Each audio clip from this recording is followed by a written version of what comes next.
Burundi versus Rwanda military. Capital, Burundi Gitega, Rwanda Kigali.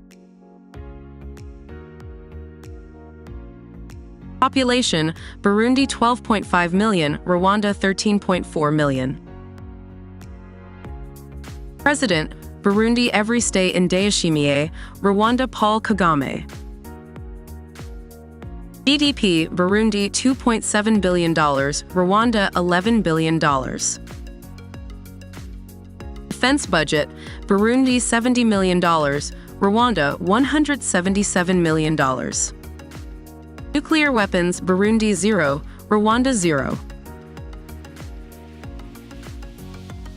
Active personnel, Burundi 31,000, Rwanda 30,000. Reserve personnel, Burundi 150,000, Rwanda 5,000. Paramilitary forces, Burundi 5,500, Rwanda 1,000.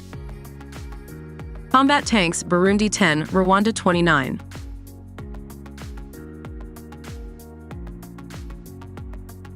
Armored vehicles, Burundi 35, Rwanda 92.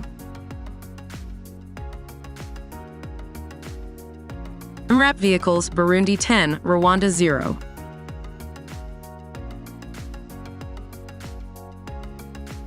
Armored cars, Burundi 25, Rwanda 5.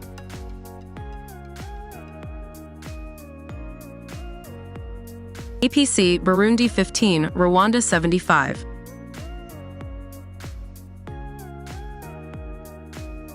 Towed artillery, Burundi 30, Rwanda 6.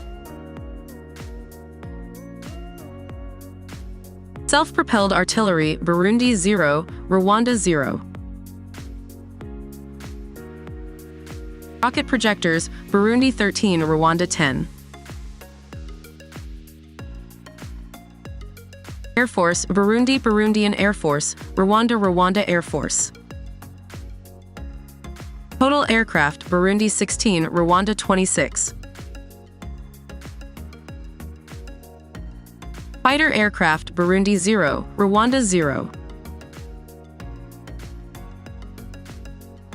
Trainer aircraft, Burundi 1, Rwanda 2. Attack aircraft, Burundi 0, Rwanda 0. Helicopters, Burundi 5, Rwanda 9. Transport aircraft, Burundi 0, Rwanda 1. Attack helicopters, Burundi 2, Rwanda 0. UCAV, Burundi 0, Rwanda 0. Area, Burundi 27,834 square kilometers, Rwanda 26,338 square kilometers. Hey, don't forget to watch the video on the screen, Rwanda versus DRC Congo.